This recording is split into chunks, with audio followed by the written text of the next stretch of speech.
Muy buenas tardes, queridos jóvenes, espero que estén muy bien. Vamos a hablar sobre los fundamentos básicos de la electrónica. Compartimos desde el video que ya hemos visto. Este es un análisis profundo, un poco profundo sobre lo que vamos a llevar, sobre los conceptos que tenemos que tener y que ya nos están quedando muy claros en lo que es fundamentos básicos de la electrónica.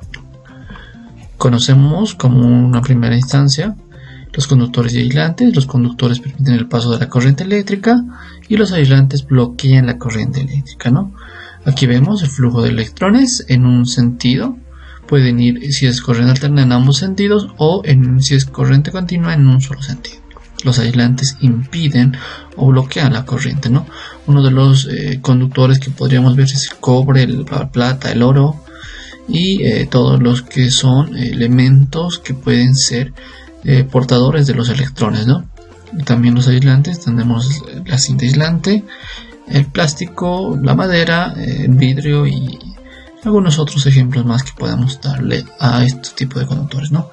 Entonces, los conductores son importantes para el envío de la información, el envío de la señal de la corriente eléctrica. Entonces, esta parte es muy importante. Si algún conductor llega a dañarse, no va a haber un flujo de electrones, ¿no? Entonces eso es importante que podamos entender como electrónicos.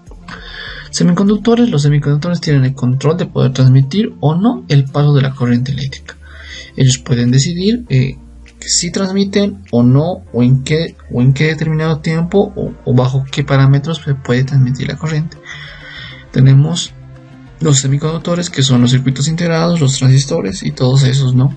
Que nos indican que pueden tener dominio de los electrones. Pueden darle el paso y también no. También tenemos el resumen que el conductor, en esta imagen podemos ver que el conductor emplea y lleva los electrones, ¿no? Los lleva y pueden unirse entre electrones, ¿no? Entre protón y electrón. Entonces el semiconductor tiene una barrera en el que si hay determinado condición, puede emitirse y puede unirse los dos electrones, ¿no? Y todo esto puede funcionar de acuerdo al manejo que se le dé con el semiconductor. El aislante netamente se aleja de lo que es la banda de valencia o la banda de conducción y no existiría un traspaso de electrones, ¿no? en esta parte. Entonces, en resumen, también vamos a ver aquí que los conductores son aquellos materiales que contienen electrones que pueden moverse libremente. Entonces aquí tenemos algunos conductores que pueden desplazarse libremente de un punto a otro. Aislantes son materiales donde los electrones no pueden circular libremente. Es como por ejemplo la cerámica, el vidrio y todo lo que dijimos. También los semiconductores como el silicio o el germanio se presentan propiedades eléctricas que están entre los conductores y los aislantes. Se utilizan principalmente para los elementos de circuitos electrónicos. Bien, características de la electricidad. La electricidad tiene voltaje, corriente y resistencia. El voltaje es la energía que tiene la electricidad y se mide en volts. La corriente es la cantidad de electrones viajando por un material conductor y se mide en amperes, ¿no? La corriente siempre va a medirse en amperes. La corriente va a ser simbolizada con una I y la I se va a medir en amperios, ¿no? 1 amperio, 2 amperios, miliamperios, microamperios y todo aquello que vamos a poder aprender después. La resistencia es la oposición al paso de los electrones y se mide en ohms. Ya hemos conocido y conocemos algunos resistores y los tipos de los resistores o las resistencias, y también podemos estas unidades de medida es el ohm.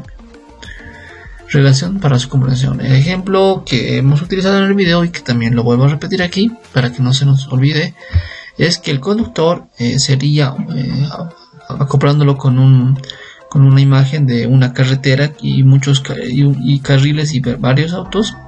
El material conductor sería la autopista, el voltaje a la velocidad de los automóviles y la corriente sería la cantidad de automóviles. La resistencia sería la reducción de los carriles. Entonces vamos a poder entender mucho mejor bajo esta referencia que el material conductor sería la carretera, la reducción, la resistencia y el voltaje, la velocidad, ¿no? de los automóviles. Unos pueden ir más rápidos que otros. Y también la corriente sería la cantidad de electrones o de automóviles, ¿no? También en el americano los electrones.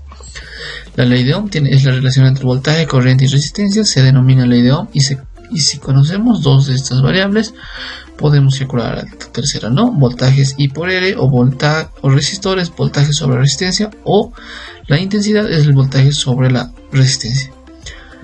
Podemos también conocer que la potencia es una relación entre el voltaje y la corriente ocupados por un elemento determinado. Con la potencia podemos conocer cuánta energía consumen los dispositivos y se mide en watts, ¿no? De acuerdo a la potencia, nosotros podemos entender que cuánta energía se está gastando en un cierto aparato, por ejemplo puede ser un celular o un foco o una computadora, cuántos watts tiene de carga o de descarga, y podemos entender cuánta capacidad de energía eléctrica se está guardando y se está gastando en ese entonces, ¿no?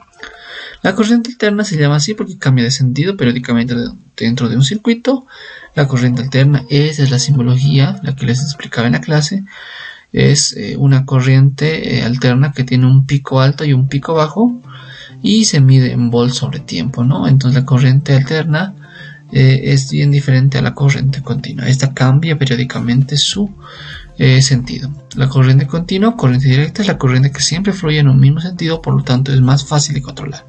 La corriente continua puede manejar igual en el parámetro de voltaje-tiempo. Podemos nosotros determinar cuánto es su valor en números exactos, ¿no? En escalas de números exactos. También esta corriente tiene polaridad, positivo y negativo, y también así podemos diferenciarla. También tenemos los fundamentos básicos de la electrónica, por ejemplo, algunas cosas que podemos ver después poco a poco, ¿no? Espero que hayan podido aprender mucho más en este tema y espero que hayan podido entender el tema como tal. Buenas noches.